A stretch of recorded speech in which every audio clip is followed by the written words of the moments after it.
Hello, everyone. Welcome to another Peaceful Solution Character Education Certification course. Everyone in the auditorium can be seated.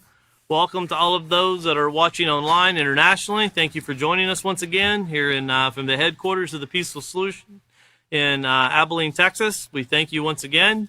Once again, we'd like to remind everyone that we're going to be continuing along in the responsibility unit. That's the 5th unit of a series of 5. So we always try to remind everyone because we find out that it's very important to remind everyone because we always get questions asked to us. So please download the books that are there on Facebook. If you're not looking at them on Facebook, just email us and we'll send you a link so you can download the books. We've already had quite a few that have asked for the links, and once you get them, and you're able to open up those books in PDF and you can search them and you can search topics, you find out it makes your studies go much easier. And that's what we're looking to do, is to make all of this come together and to make it easier for us to tie these lesson plans together. And of course, to kind of refresh the mind of what we've learned over the last, well, we're going into, this is our about 3.5 years we've been into this, is what we've gone into this program. November will be 4 years we've been going through this, teaching the certification course online. So please, if you need it and you don't have our email, once again, you can go to our website, which is www.peacefulsolution.org, or just email us at info@peacefulsolution.org. And they will be more than glad to help you. You can also just message the Facebook page there, the official Peaceful Solution, and those that deal with those messages coming in will be glad to assist you, and we will do everything we can to help you. And if you're just needing them sent to you, we'll get them to you as fast as we possibly can. The information, this is truly what's going to change the future and how we're going to make society better, is peace comes through education. So continuing back where we left off on page 46, we were talking about what if I live in a family that is abusive? And of course, we covered quite a few things. We picked up with Noah's okay from what William had taught the class before.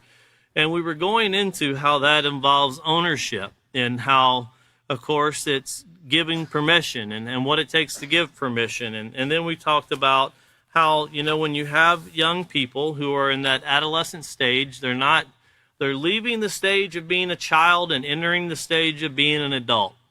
And of course, we talked about how that a lot of people like to define that as being 18, but there is no, as we talked about, I call it pixie dust because it's about as far-fetched of an idea as I can think of, that when someone turns 18, maturity sets in. Doesn't necessarily take place that way. The only thing you get is you get to be recognized as an adult in the legal system. There's certain privileges you get with being that age, but that doesn't mean that we're mature. You can be 30, 40, 50, 60, 70 years old and still have a lot of immaturity that is within you, within us. So thinking about that, and then we talked about this abusive family, but it's extremely important to remember, as we discussed tonight's class, on how the family unit is where our growth starts. And we've talked about that in many previous chapters, previous books, in the character unit, the acceptance, and even the self-control, where we talked about the influences that come from even the entertainment in the house in chapters 4 and 5. When we look at those things and we consider when we're being shaped and molded, it truly starts at our homes or wherever it is that we're growing up. And it can be, an orphanage home. It can be your own home that you live in with your mom and dad. It could be a single parent home, one where you live with your grandparents. It can be any type of home, but that sheltering that you have there, or I've met some people that are actually homeless, and that's how they live. But that's what forms us and makes us who we are. But that doesn't, when you think about all of those different places I've mentioned, whether you're homeless, you live with a grandparent, you live with a single parent, a mom or a dad, you live in a household with 2 parents, none of that should prohibit the education that we receive and the opportunities that we are allowed or that is allotted to us. So everyone, no matter what ideology you come from as far as a home makeup, we should all receive the same opportunity to be able to improve ourselves. And that's truly what the Peaceful Solution focuses on. is giving everyone that opportunity. And even going beyond that, as we're going to talk about tonight, and getting into the positive character trait of always being able to forgive. This is something that we have to do to develop this positive character. So looking back up here, we're still in procedure 3. We started off last week. William was in procedure 3, so we're going to finish up procedure 3 right here, and then we'll turn back to our procedures and read procedure 4. But we were on page 46 entitled, What If I Live in a Family That Is Abusive? And of course, we talked about, like here at the very top, when families do not function in a healthy way, they are called dysfunctional families. And in a dysfunctional family, there might be verbal, physical, or even sexual abuse. All of these things can play in to damaging the mind of a child, also an adult. I've talked to people. I've spent quite a bit of time talking to people in the correctional facilities that actually went to prison for doing certain things like this to a family member. Could be their own child, could be someone else's child, but a family member. And, you know, society really would tell you that, oh, we just need to execute that person that did that. But, you know, one thing you find out when talking to these people, and I'm definitely not justifying it, I've never experienced anything like this in my life. No one ever approached me like this when I was a child, and I sure have never thought about it myself. It's a part of my life. It was new to me, so I was very interested in hearing people that have been through this, hearing what they have to say. Because I realize that our lives are opportunities that are presented. And the only way that we know to do the right thing from the wrong thing is the education and the morality that's been instilled within each and every one of us. And I've talked to many people, and you find out it's just as damaging for those who have done it. And one thing I was kind of shocked. I didn't expect to find out. Everyone I've ever talked to that committed that crime was done that way themselves. I have yet to talk to one person that was not done that way themselves. And I'm not giving an excuse for it, but you can tell the cycle can be broken now, because now we have somebody that's seeing it. They know it's wrong. They're suffering from it, but they can actually go through and start a generation from themselves now, to where they can move forward and not do that anymore. You know, it's sad that there's a generation that's going to suffer because they played into that. But once again, where does it come from? Where do all of these influences come from? And we're going to talk about conformity tonight also. Where do these desires to do these things come from? It's not normal. You know, it's not normal to look at a child and want to punch the child, you know, smack the child, touch the child inappropriately, or to yell at it in an extremely abusive way. That's not normal, but yet it takes place every day. And of course, looking down here to the last paragraph, well, let's go to the second to the last paragraph, where it said, if you're in an abusive situation. Notice it says it's normal to feel anger, scared, and alone, or angry, scared, and alone. And we talked about those emotions. When we hear the word angry, we know that's a secondary emotion. So it's important that we tie all of those other emotions that could possibly be felt. And I could only imagine, you know, if someone was to do something like that to, you know, myself, and put yourself in those shoes, you know, someone, and I'm not just talking about a physical touch, you know, it could be something much, much worse than that. And I say much worse than that, I always refer back to a young lady we taught in the schools for years about this young lady called Phoebe Prince. And she actually, through words alone, no one touched her, no one hit her, no one did anything sexually inappropriate to her, but they accused her and they bullied her so much, she went home and hung herself on an extension cord. And that was an extremely popular case up in Massachusetts when it took place years ago. And that's what brought it to the surface, where children could be charged for crimes in school for bullying that led to death. And you think about how powerful words are, you start seeing how you don't necessarily have to hit someone to hurt them. You can do a lot of damage mentally just by the words alone. But once again, however, continuing on here in this paragraph, without getting help from a caring adult, you can end up feeling resentment towards those who are abusive. And that would be normal to have hard feelings towards someone that hurt you. Looking down to the next paragraph, it says, and this is where we left off, it says, for now, you can make responsible choices that might improve your situation. If you are in an abusive home, the first thing you should do is get help immediately from a teacher, guidance counselor, or even another family member who you trust. And I tell everybody when we talk about this, even right now, if you're in that situation and you don't know what to do, go back and read that again. You need to get help from a trusted authority figure.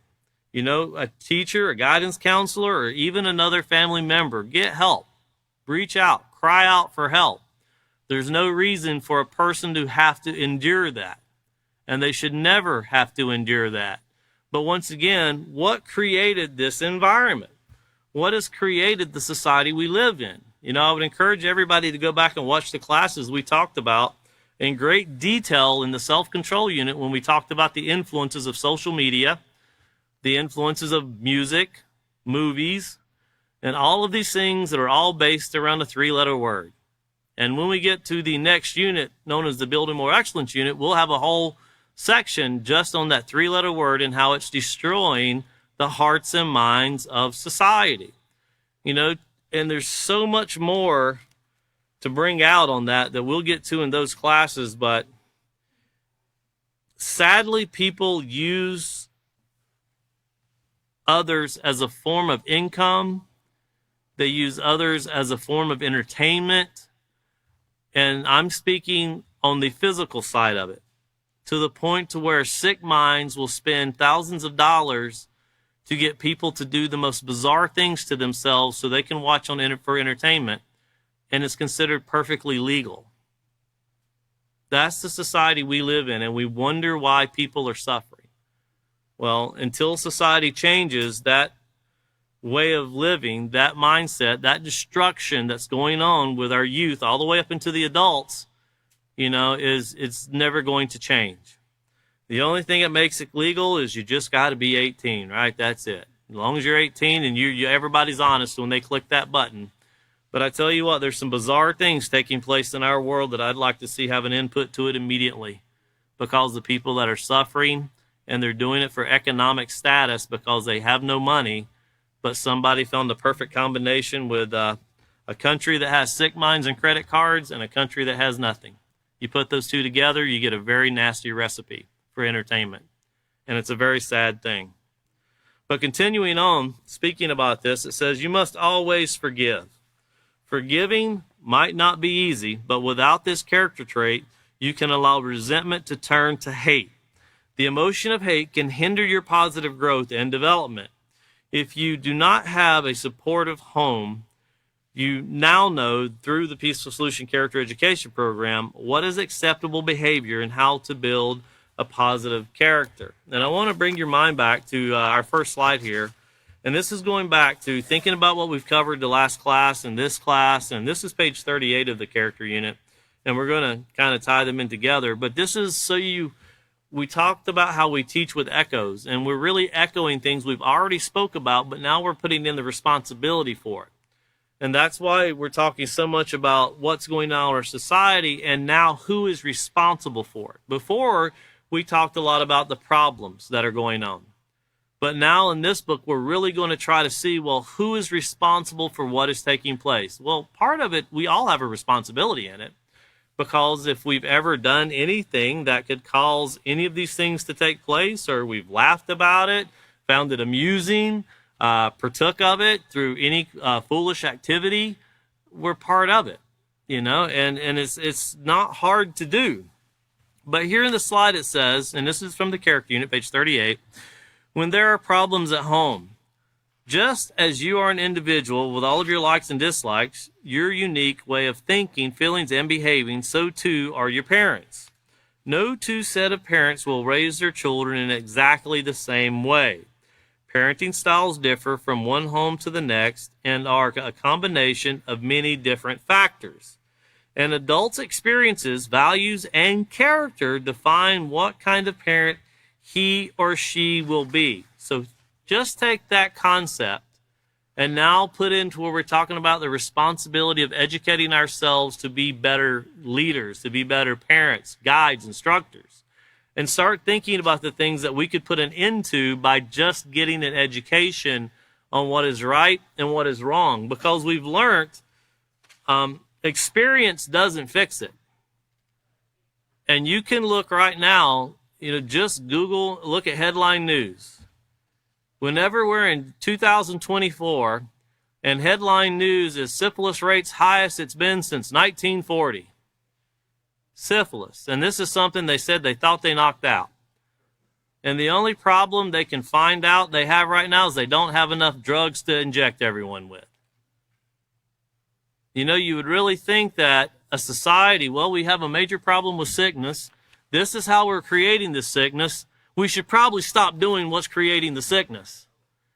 No, it's like, no, I want to continue hitting my thumb with the hammer, just keep injecting the numbing medication. That's insanity. It's complete foolishness. But it's going to take education to change this. And it's going to take rules, and it's going to take adherence to the rules.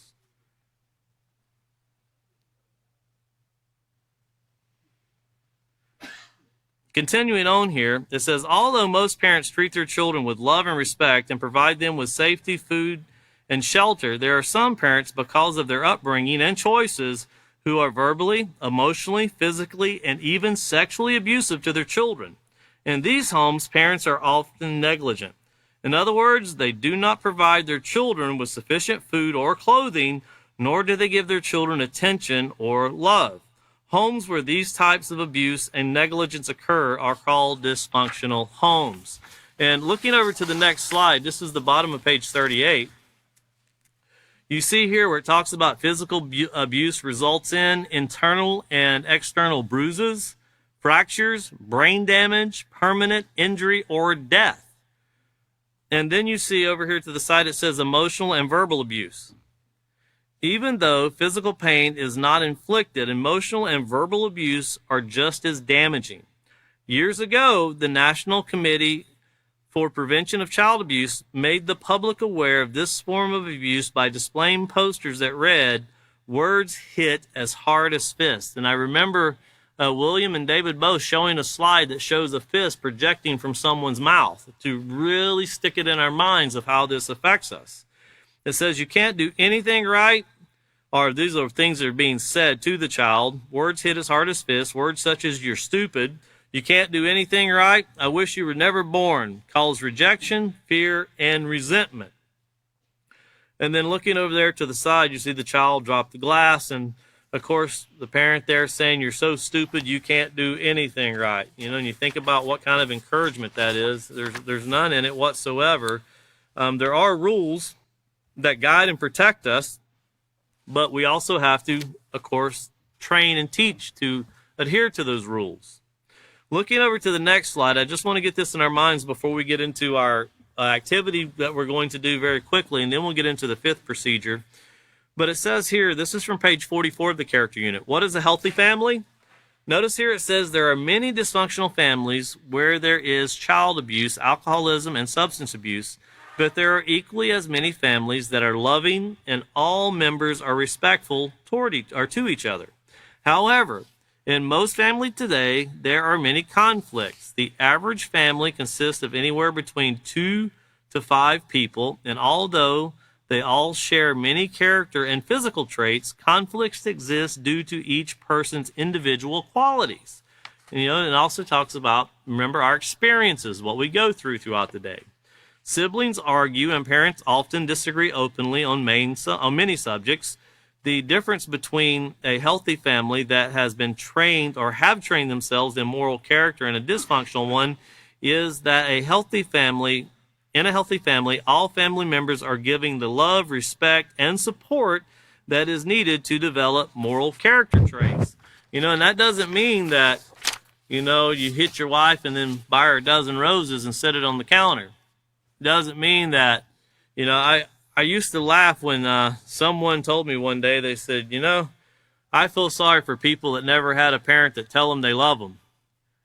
And I told him, I thought my dad, and this is a true story. My dad, the first time I heard him tell me he loved me was about 5 minutes before he died. I was talking to him. And I lived my whole life, and I never had to hear those words to know that he loved me because of his actions, because of what he did for us and how he taught us and the things that he literally sacrificed for us. And I've had friends that I remember, their parents fighting all the time and their mom and dad telling them they loved them as they beat the hell out of them. And I thought I'd much rather not even hear the I love you than someone say I love you than beat the hell out of you.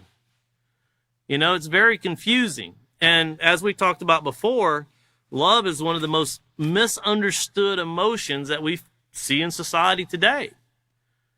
Love doesn't consist of these googly eyes and sweet emotions and, it's I love you today, I hate you tomorrow.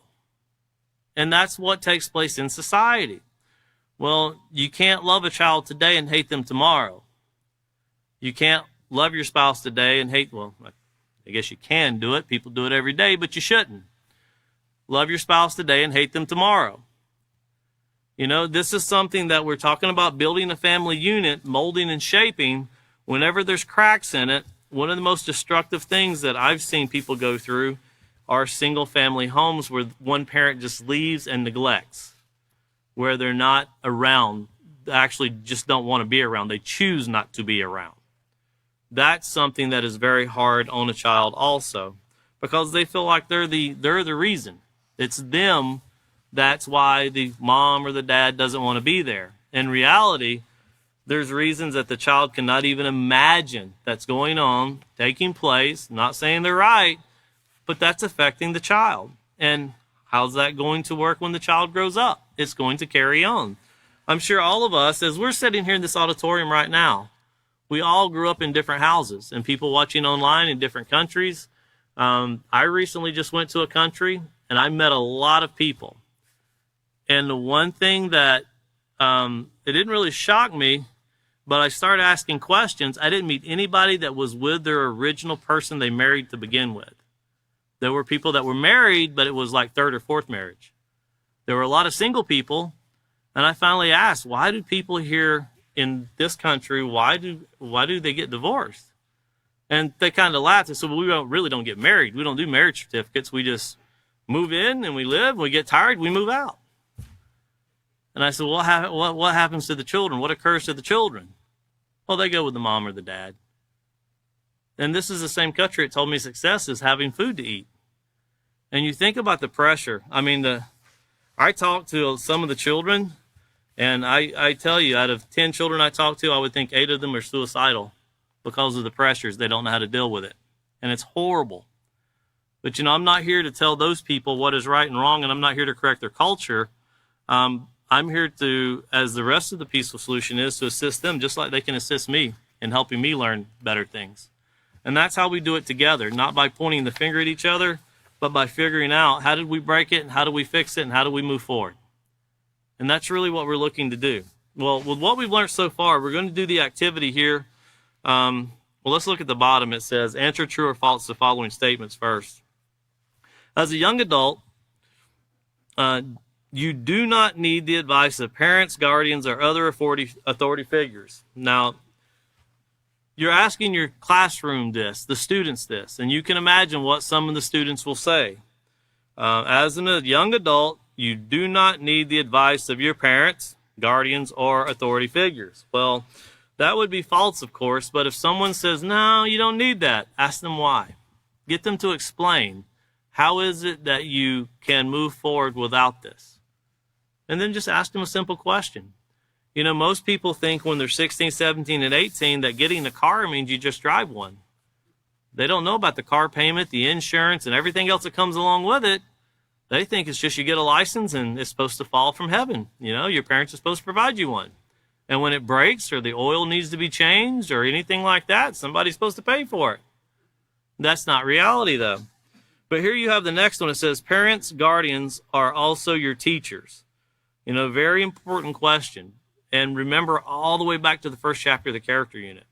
We talked about how some traits are inherited and some traits are taught. And that starts in the homes is where it starts. The next one you have here is parents and other authority figures just want to keep you from having fun. Well, the first thing that I've always done when asking this question is have them define what fun is. I've had people tell me fun is going to a theme park. I think where I grew up, it was called Carowinds. I think out here they have a Six Flags over Texas. That's supposed to be fun. And I remember someone asking me, don't you like having fun? I've never been to one of those places. So if that's fun, I guess I don't know what fun is. I've never been to one.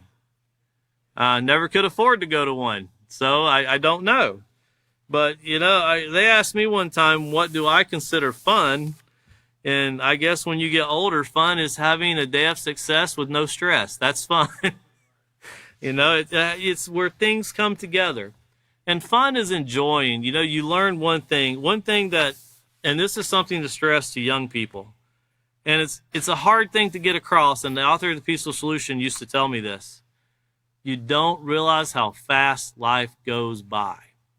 And when you're young, you really don't. You think, my whole life's ahead of me. I've seen people, I was just going through my phone the other day, looking at videos from students we had that were doing great jobs teaching down in Laredo, Texas, and to think some of them are already asleep in a graveyard. Very depressing. They thought life was ahead of them, and life truly was ahead of them, but we don't know what life brings.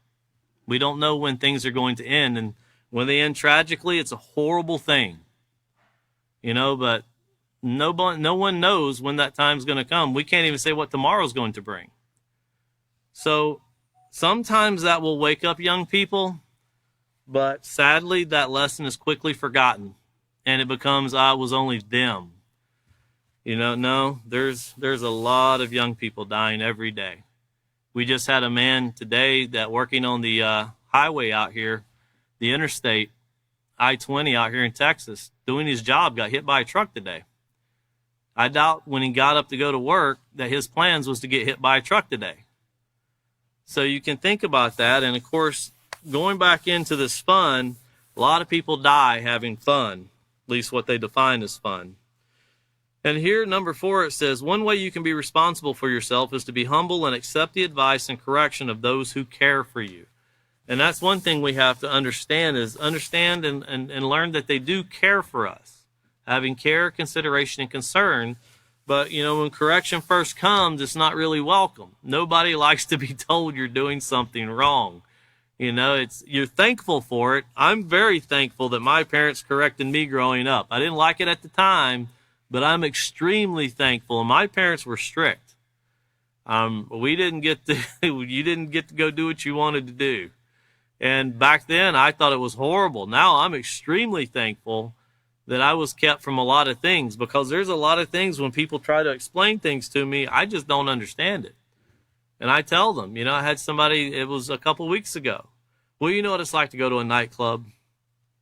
No, I don't have a clue. Never been. Never been to a bar, never been to a nightclub. No, never have. So no, I don't have a clue what it's like. I guess I've seen it on the movies, but I really haven't watched a lot of movies in my life either. So, those are things that some people define fun as going to the bar. Well, I don't know what going to the bar means, but if you're a parent and you're going out to the bar, of course, and your child sees that this is how you have fun, what do you think your child's going to do? Going to get up and go out to the bar. And I'm not saying there's anything wrong with drinking or anything wrong with socializing, but I think it's the expectations of what you go to the bar for that could be more damaging than going to the bar itself. No one goes to the bar just to get a beer or a shot of whiskey. You can go down to the liquor store and get that. You have other expectations in mind. It could be socializing. I don't know. And some things I don't want to know. I'll take people's word for it. But once again, have these discussions with the children in the classroom. Listen to what they say. One thing you're going to find out when you ask children questions, you're going to hear a lot about home life. And children tend to say things their parents they would never open their mouth about. You'll learn a lot from a child. And the last one here, it says, if you are in an abusive home, you can get help from a trusted adult. You must also learn to forgive. And that would be true. And forgiveness can be hard, especially depending on what's done to a person, but we have to forgive. And I know society doesn't teach that. Society doesn't teach that at all when it comes to certain things, but it's something that we have to learn to do. What caused this to take place? What brought this into action? That's truly what we need to be mindful of. So after you ask those questions, you're going to get into an activity. And once again, discuss these things with the children. Just don't blow through the question and get a yes or no. Get some things that have been taught in the program, some things that we've discussed through. You got 4 units before this one.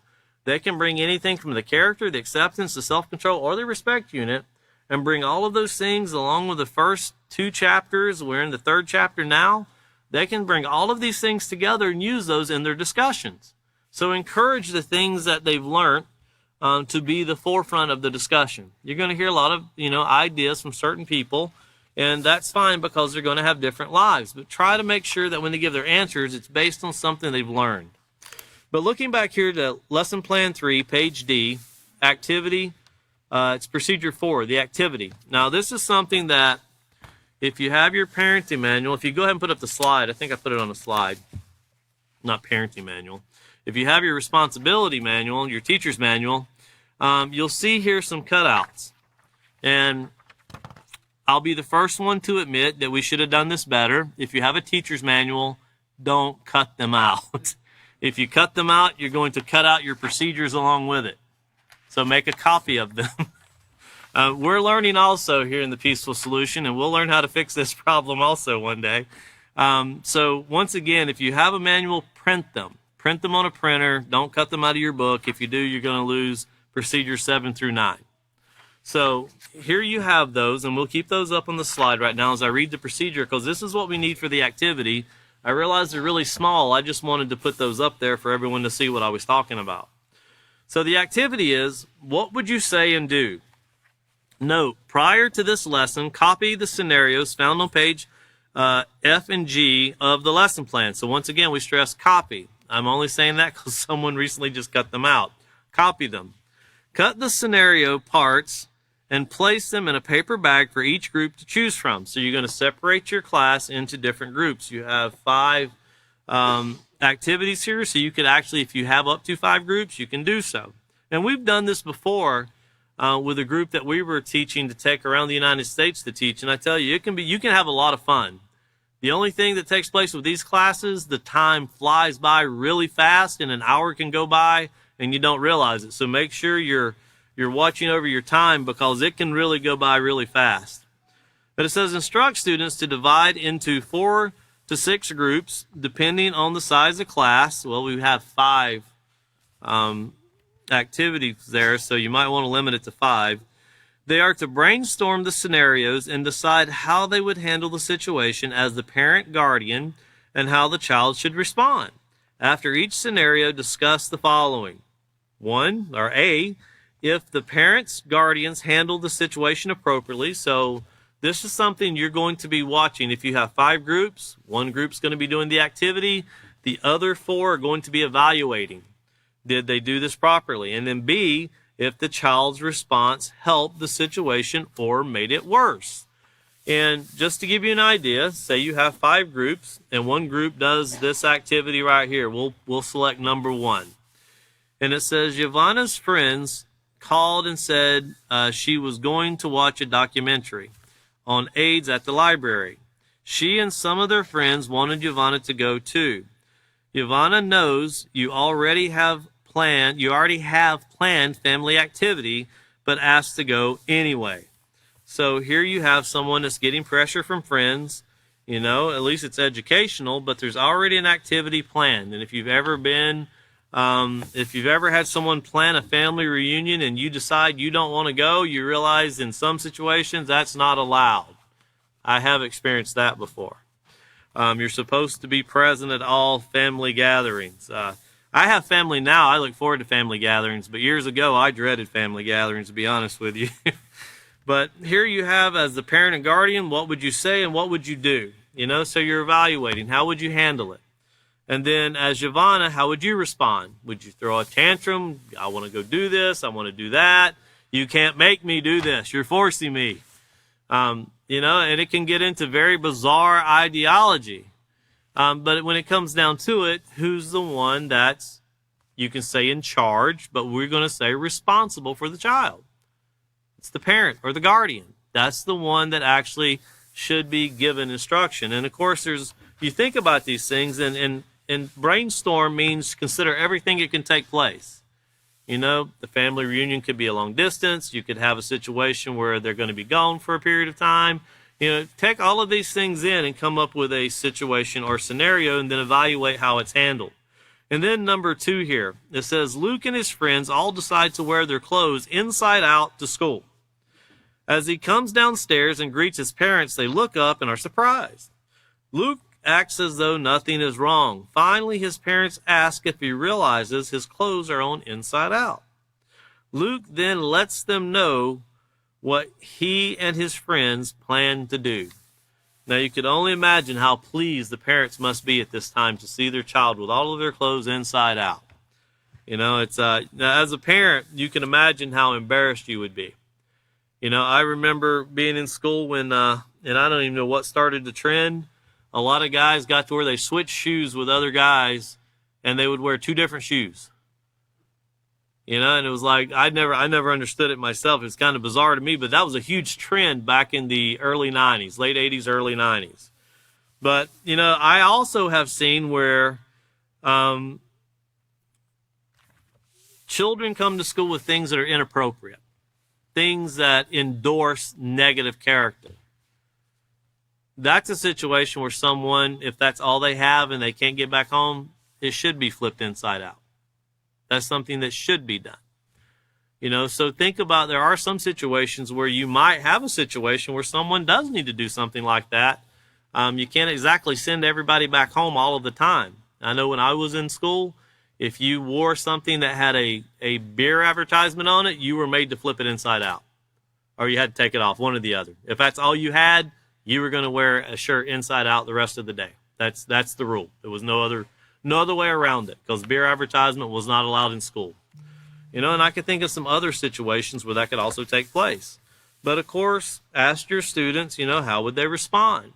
How Luke's response, when you see the scenario worked out, how did it go? Find out what you think and then come to the conclusion, what was the peaceful solution, or did they give one? And then let's look at the 4th one, and then we'll go on to the next procedure. It was 10 o'clock at night, and Justin was due home by 9:30. His cell phone had been called several times, but it just went to voicemail. His friend's parents were called, but there was no answer. Justin walks in the door and goes straight to his room without saying a word. Now, the first thing that I've heard people say, I did this scenario with a group of students, it was about a month ago, and the first thing that was said was, well, how old was he? Was he 18? Well, I hate to tell you, but if you're living in mom and dad's house, even if you're 18, you got to go by mom and dad's rules. And if mom and dad says you got to be home, for those of you that never went to high school and graduated, you're still 18 when you're in school. Some people graduate at 17, but the way most people's date of birth falls, you're still in high school at 18. So you don't get your freedom and your wings freed and all that, because whenever it's time to go to college, who does everybody turn to pay for college? Mom and dad. Some people go to scholarships. It's usually mom and dad. So consider this. As parents and guardians, what would you say? What would you do? And then as Justin, how would you respond? So how would Justin respond to the correction? But of course, some people, might say, just let him go. It'll be okay. But remember how we talked about if you shelve something, then you're not going to get very far with your response or your success. If you look over to lesson plan pages 3H and 3I, you'll see here, you'll have some scenarios where you have ideal answers for yourself, and that's something you can use as a teacher. So if you see LP page H and I, it gives you ideal answers you should expect, what the peaceful solution, and also going over to page J, it'll finish up there. It gives you the ideology or the answers that the peaceful solution is gearing your mind toward what the answers should be and the reactions you should receive. Now, going back here, we have 20 minutes left. So going back over to procedure 5, we really want to get into this part because this is a very, conformity is something that is constant in society. It's an ongoing, we conform with technology, we conform with activity, we conform, conformity is something that you just have to do. It's not something you can escape. And when things change, you change. And I hear a lot of older people, and I tend to agree with them. I'm not as old as I have customers come in my store sometimes. It's in their 80s and 90s. And I hear them say, man, life, when I was growing up, back in the 40s and 50s, life was so much simpler. It was so much better. And I tend to think that, the things that I see and the stories I've heard from other people, especially the author of The Peaceful Solution, he loved talking about stories, is it did sound a lot more peaceful. It did sound a lot simpler. And when you go to other countries, this is one thing myself and William and David joke about. You go to a country in South America, you start hearing music from the 70s. That's what they're listening to. And that's new age music to them. Now it's the 80s. But life is so slow. Nobody's in a rush. Everybody, and I realize, well, these people aren't buried in debt. They're not having to try to keep up with the Joneses. Nobody here even knows who the Joneses are. They could hardly care less. But one thing I admired is everything is just slow. And everybody's just going about things in a normal pace. They're working, but they're not rushing, and they're accomplishing things. And it's really inspiring to see that, man, if we could actually get ourselves straight in America and quit getting in all this debt, we could be like this too. We'd be a great country again. Along with some morality, that's really what would get us there. But this conformity and adjusting, look over here to procedure 5. And it says, tell students that in addition to being accountable for their actions and accepting no for an answer, they must also be aware of negative conformity and peer pressure. Have students turn and read the section entitled The Ups and Downs of Conformity, found on page 47 through 48. Allow students to complete the exercise found on page 48 and discuss the similarities. Well, looking back over here to page 47, the ups and downs of conformity, I want to go back quickly and just read some things that we've already covered. If we could go to our next slide, this was from the self-control unit on page 130, and we talked about conformity and peer pressure. I'm not a robot. Nobody pushes my buttons. But notice here it said to conform is to change your beliefs, attitudes, and actions in order to meet certain standards. All people conform in one way or another. Very important to notice that. All people. There's no one that can say, not me, I don't conform. Nope, not me. Conformity, if you didn't conform, you just wouldn't fit too well in society. If you think about when Henry Ford came through with the truck or the Ford car, the Model T, if you had a group of people that refused to conform, we have people in the United States that are still in horse and buggy. That's one part of conformity they don't want to give into. But I recently met with some that live like that here in the United States. They're great people, hardworking people, but they all had cell phones. And I laughed. I said, I thought you guys don't conform. Well, we had to give in on that one. That one's a little bit easier to keep up with everything. And there's nothing wrong with having a cell phone, and I'm not speaking against them, but they're people that they're very strict about what they will allow and not allow. And I found it to be very interesting how they do things. But one thing they refuse to do, they won't use modern day tractors and they won't use cars. It's horse and buggy, or they use bulls. They were using ox also actually to pull the plow. And that was interesting to see how things are done, especially the teachers that I've had and a lot of you have had here. It's always interesting to see because we've heard a lot about those things. And people are still doing it even to this day. But in one form or fashion, all people conform. In order to stay in business and to make profit, and clothing designers, automobile manufacturer, and the movie industry all depend on our need to conform to popular trends and styles. doesn't mean they're being done in a positive way. These things can be positive. These things can be negative. If you look at the clothing that comes out today, things can be very modest or things can be very provocative or revealing. And it's all due to conformity and trending, things that are taking place. What you're willing to conform to is based upon your character, values, and how you are influenced. For example, a certain designer has a popular line of clothing because you value your appearance and staying up to date with the latest fashion. You are influenced to buy that designer's clothes. By doing this, you have just conformed to the standard of what is considered popular. And that's where people tend to want to, you can buy these shirts and you have these little logos up here on them. One logo on a shirt will have, you can tell that, I won't name brands, but you can tell that, they got that shirt over here at the dollar store. Or you can see it's almost like the exact same shirt, but this guy's got a wooden stick and he's getting ready to sling it. Well, that guy paid $100 for that shirt. He could have went over here and bought 5 more shirts for the same price. And that's pretty much how some people, though, they want that standard. They have to wear or they have to have this symbol, this, I'm dying to mention some of these companies out there, but I'm not going to, that people want to, even when they open their wallet, they want you to see the name that's on the wallet, who made the wallet.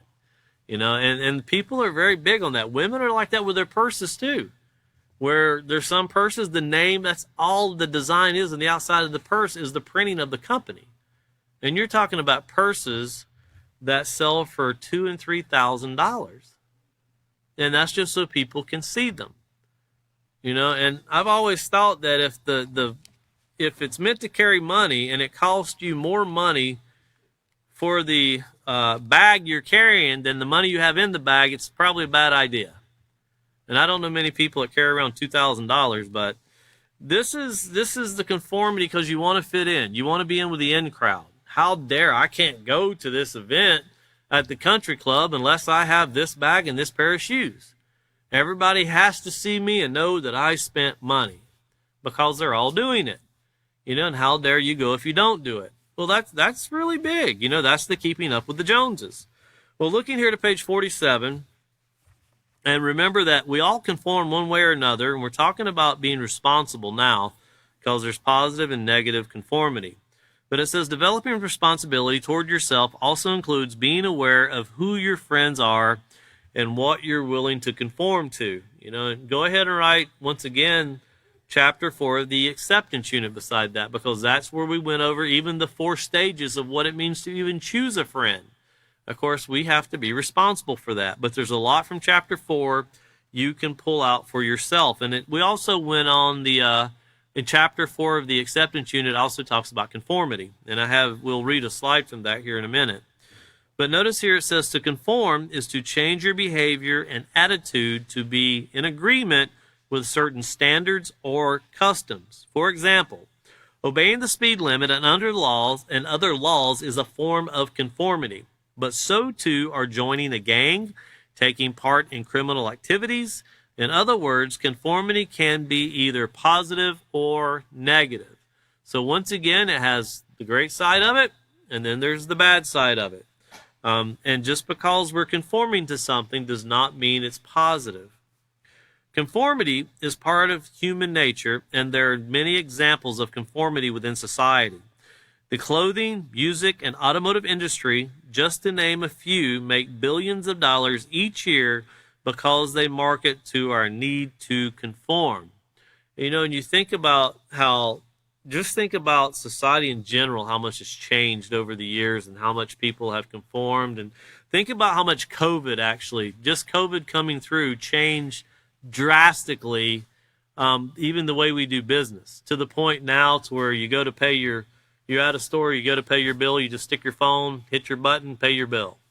Nobody wants to touch your credit card. If you have a credit card, they don't have to touch your card and insert it anymore. You just take your card, you touch it to the credit card machine, it pays the bill. In other countries, down in South America, there's a barcode. You snap the barcode, you hit a button, and it shoots the money straight to that company's account. It's different than what we do here, but it's still extremely interesting the way people have done things to avoid contact. But I can tell you that conformity hasn't gone a long way because there's, record syphilis right now. That means a lot of people are not avoiding contact. So they conform one way because of disease, and in another way, they could hardly care less. So this is what we're seeing, that if we're going to say, there's a lot of disease, there's a lot of unhealthy things, we need to have more separation at this time. And I don't mean one person go to, Antarctica and the other one go somewhere else. I mean keeping a fair distance. As we said, 6 foot when everybody had COVID, but you don't have to be touching and rubbing your hands all over everybody.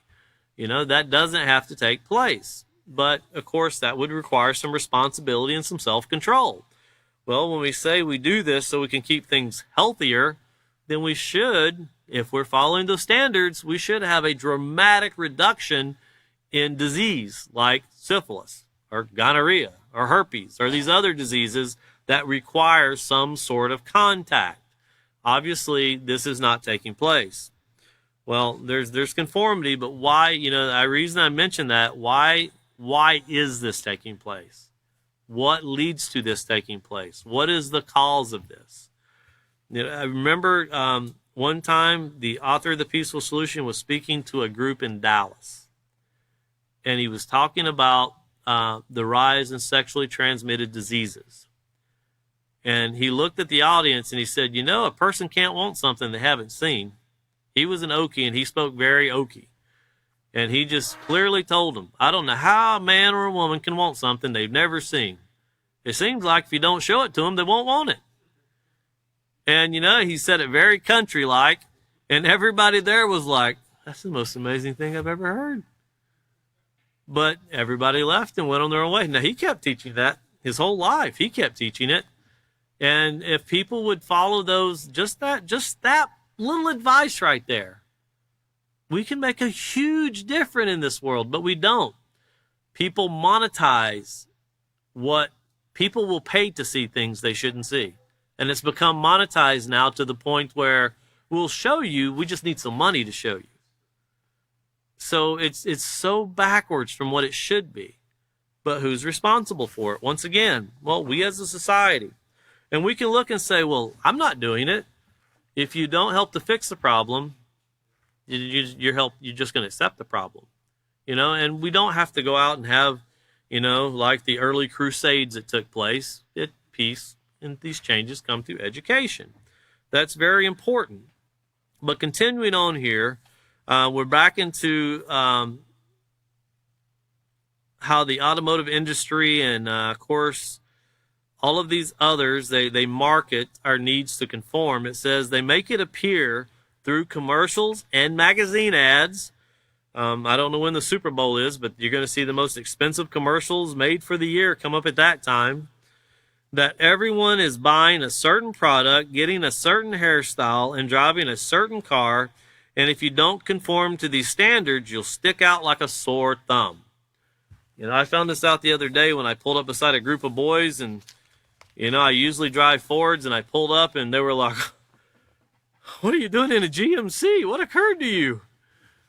I was like, listen, I'm old enough. I've owned Dodges, GMCs, Chevys, and Fords, okay? I've owned them all.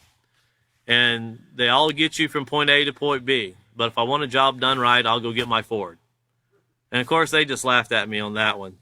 But obviously, all of these companies, people love these products. And I jest because these young men are all strong Chevy, Ford, or Dodge guys. None of them ever drove a truck in their life, never pulled a trailer in their life. But, man, this is the best. And I asked one of them, well, what's the best about that truck? Oh, that thing's got a phone charger in the armrest. You just stick your phone there and it charges it. And I thought, these trucks cost like $60,000. That's the most expensive phone charger I've ever seen. But where did he see that? I asked him. He goes, I've seen it on a commercial on YouTube. Before the video come on, they had a commercial about the truck. And he thought that was the coolest thing. You just put your phone down and it charges it. And this is sadly me. I go to my truck and I'm like, it does have one. I had no clue. So it just goes to show that you can own one and not even know you have it. It's sometimes conformity. Some of us are still with the dinosaur age and don't really know much about what they do. But of course, if you don't have this, you're supposed to be some kind of weirdo. You stick out like a sore thumb. It just doesn't fit in with what everybody else is doing. It's kind of like if you were to go to the beach and you were to be fully dressed. People would look at you and go, "What are you even here on the beach for, man? That's not the way you're supposed to live." I've seen people go to swimming pools fully clothed, and people look at them like they're crazy. But I also know a group that will look at you like you're crazy for going to the swimming pool. For the fact that you have to admit, this is not conformity, this is fact. You have to admit it is disgusting to have a public pool and it operates as a bathtub for 50 people. So we have to admit there are some things that if we think about it, we could cause conformity another way. People would start thinking that, no, if I don't have my own pool, I shouldn't be in one.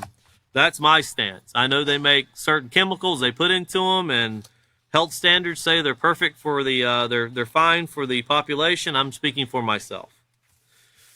But here you see that just what does negative conformity have to do with being responsible for myself? Well, sometimes our need to fit in and to belong can lead to making choices that can result in regrets. Remember, some forms of conformity are negative. The negative conformity can be harmful, dangerous, and even life-threatening. One of the most common forms of negative conformity is called peer pressure. And this peer pressure can be totally devastating. It can actually cause something to take place in our lives that we cannot undo. And, for example, I'll throw out here, since science and everyone acknowledges and agrees, herpes is something that once you get it, you can't get rid of it. You're stuck with it. And I know there's a lot of physicians that, well, we'll give you Herpestin or we'll give you this. And I found it to be very interesting. And I read a lot about these drugs they use for this disease, and it's like a sleeping pill. It actually causes it to lie dormant. But even the doctors openly admit, when you get it, it's not going away. And now, could you imagine, through conformity of people doing things, there was a high school that we showed in some of our Peaceful Solution films back in around 2010 in Georgia. The whole school had an outbreak because everybody was doing everything. And you can't get rid of it. Once you got it, you got it. And you can't say, but I only did it one time. That's all it took was one time. But, well, now I know I want to do it over. There's no do-overs. It's not a video game. But it's sad. But that's giving in. If somebody would stand up and go, you could actually get sick. Do you know that disease doesn't leave you? Do you know that it can get into your brain and can drive you completely mad? Just read. Since syphilis is big in the news, I would advise all the teachers to go over this stuff with their students. I know it's a very risky area, but just read what's in the news and read the effects of syphilis on the body. It can actually kill you, but it destroys your body. It can turn your brain into Swiss cheese. And these are things that take place because, well, I had no idea this could take place. Well, I hate to tell you, but now you're going to have to get an idea, because once you got it, you kind of need to figure out what you're going to do. It's better to not get it. But of course, if you give into negative conformity, everybody's doing it. Continuing on here, it says, have you ever heard the saying, you tell on yourself by the friends you keep? Friends often have many shared character and personality traits, and they take part in many of the same activities. Friends also have the greatest influence on each other in terms of what they will conform to. Oftentimes, you conform to a friend's choice in music, clothes, hairstyle, and mannerisms without even realizing it. We're going to stop right there on that part. That'll give Catan a great place to review, and he'll be able to pick up on the next part here with page 48 and moving forward with some questions and talking about how people conform, what kind of connections that we make with our friends, and, what are the positives and what are the negatives, and how does it affect us.